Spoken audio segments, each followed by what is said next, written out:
Bem-vindos a mais uma Consciência Mágica e hoje eu vim fazer mais um vídeo sobre magia. Bem, hoje eu vim explicar para vocês como sentir a magia. Para você sentir a magia, feche os olhos comigo. Vamos lá, vamos fechar os olhos.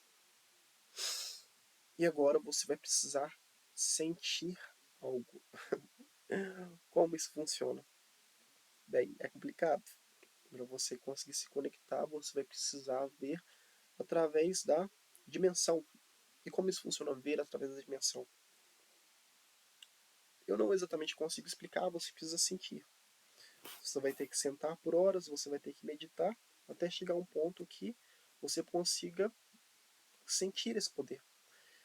Se você tiver feito com que a magia humana flua no seu corpo, você vai em algum momento conseguir sentir isso. Quando você chegar no ponto de sentir esse poder, ele vai fluir dentro de você. Então você tem que conseguir movimentar esse poder dentro de você.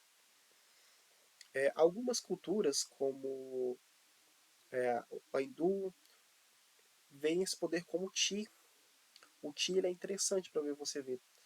Mas uma dica que eu dou para vocês, se vocês chegaram nesse ponto, o que eu acho que não vão ser muitos, é você que tem que imaginar esse poder e imagine ele como se fossem dois ímãs. Eu sempre gosto de fazer esse exemplo, mas imagina uma mão como o polo positivo e outra como o polo negativo.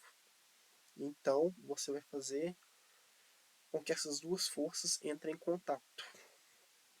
Fazer com que essas duas forças entrem em contato vai gerar certa repulsão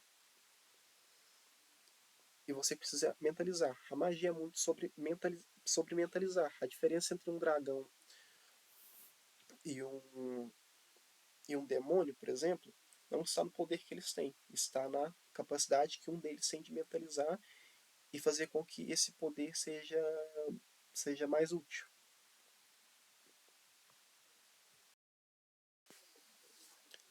Bem, explicado isso, o que você pode fazer com magia? Como explicado anteriormente, a forma mais básica de magia seria a aprimoração do próprio corpo. Se você conseguir fazer com que um fluxo de éter seja forte o suficiente dentro de você, é, você pode desenvolver uma camada que vai fazer com que o tempo não funcione sobre você da mesma forma que funciona sobre pessoas. Mas isso exige um fluxo de mana bem forte. E ele precisa ser oposto ao mundo que você está. Então, o próprio tempo não vai funcionar exatamente te afetar da mesma forma que afeta outras pessoas. Mas essa capacidade faz com que é necessário que o seu corpo todo esteja funcionando já com o mana completamente dentro de você. O que eu quero dizer com isso? O mana, para chegar nesse ponto de envelhecer mais devagar, não pode simplesmente ser algo externo. Ele tem que ser todo um sistema que está constantemente ativado dentro do seu corpo. O que eu quero dizer com isso? Normalmente, muitos seres, quando eles vão fazer magia, eles ficam com esse poder dormente dentro dele, e quando ele vai ativar a magia, ele coloca esse poder para ser ativado. Já para você ter esse desenvolvimento acelerado, é necessário que ele sempre esteja ativo. E ativo de uma forma com que todos os seus órgãos estejam funcionando em sintonia com ele. Eu não sei explicar exatamente o porquê, mas só funciona assim. Você não vai parar de envelhecer, mas quanto mais forte o seu mana for, e mais constante for esse fluxo dentro de você, menos mais devagar o tempo vai funcionar sobre você. Exemplo, se você analisar os magos dentro de Diablo, creio que estava numa. Claro, existia certa variação dentro disso, mas o envelhecimento de Diablo normalmente ficava por volta de 20 para 1. Ou seja, a cada 200 anos que passava para. A cada 20 anos que passava para um mago, era como se tivesse passado um ano para uma pessoa normal. É o contrário, na verdade. A cada 20 anos que passa para uma pessoa normal é como se tivesse passado 20 anos para um mago. Ou seja, quando eu fui para Avalon, eu tinha cerca de 15, 16 anos. Eu fiquei lá cerca de entre 50 e 60 anos. E é como se tivesse passado pouco mais de 2 anos para mim. Eu saí de Avalon e Eu tinha cerca de 18 anos, fisicamente falando, mas na prática eu tinha 16, mais 40 e pouco, mais 50 e poucos, eu tinha 70 anos. Bem, é isso. Uma das grandes vantagens da magia é você chegar nesse ponto, de você não envelhecer, porque não envelhecer muito mais devagar. Eu acho que esse é um dos maiores pontos e maiores vantagens de você ter a magia. Mas existem outras coisas que você pode fazer. A parte mais básica seria aprimoramento físico, como eu expliquei anteriormente. Força, agilidade, você poder se curar de feridas mais facilmente. Existe também a ideia de você projetar esse poder de forma externa. Como seria isso? Você fazer com que fogo saísse da sua mão, apesar que fogo não é algo que eu recomendo muito você fazer. Muitas vezes certas criaturas, certos seres fazem com que a sua própria alma queime para poder produzir esse fogo. Se você for tentar produzir fogo, nunca use a sua própria essência como combustível. Nunca. Isso é uma grande lição da magia. Se você usar o seu próprio dentro do seu corpo, você precisa fazer a grande separação entre a sua alma, que é a sua essência, é a sua essência básica, e o seu mana. Se você fazer com que o seu mana reage com a sua essência básica, você vai conseguir fogo, mas a custo de queimar a sua própria alma. Claro, se você fizer isso, você ia sentir, mas eu não recomendo a ninguém de forma alguma que faça isso. Então, o fogo é algo para tomar muito cuidado. E lembrando, se você quer produzir fogo, não use você mesmo como combustível. Isso é uma regra universal da magia e fique bem avisado que é algo muito sério. Mas vai lá então, para você produzir fogo, você tem que usar algo externo. Use o seu mana, que é diferente do seu, use o seu mana como combustível e queime oxigênio. Você tem que queimar ar, faça com que o seu para produzir fogo, use o seu mana reagindo com o ar. Dessa forma você vai produzir. Vai queimar muito poder, vou ser sincero, porque o fogo ele é complicado de usar. A forma ideal seria você transmutar algum objeto que, como óleo, como algo assim, você queimar ele, controlando ele. Mas você pode usar o seu mana para reagir com o ar e você produzir chamas. Você também pode reagir com a água. A água é muito interessante. A forma mais básica de você trabalhar com água seria trabalhar com os estados dela. O que eu quero dizer? Você faz com que o seu mana interage com água, isso é eu diria que é a forma mais básica de você começar na magia, e você faz com que ela se altere os seus estados. Você alterar água para gelo, água para gás. Essa é uma forma muito interessante de você começar a trabalhar na magia, a praticar a magia. E, e a manipulação? Bem, a manipulação certamente a mais fácil é o ar. Você controlar certas brisas e poder fazer com que elas funcionem.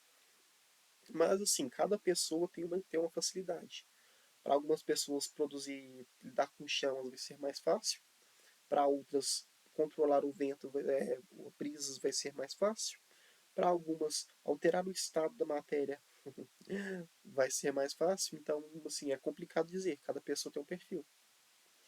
Também tem da onde surgiu o seu poder. Talvez você tenha adquirido o seu poder de. Você adquiriu o seu poder de um pacto com um demônio e esse demônio tinha capacidade de manipular a mente da pessoa, é isso. Mas, como eu falei, mas assim, a forma de mais genérica de magia seriam os 4 elementos: água, terra, fogo e ar. Fogo, você aprender a fazer com que o seu mana reaja.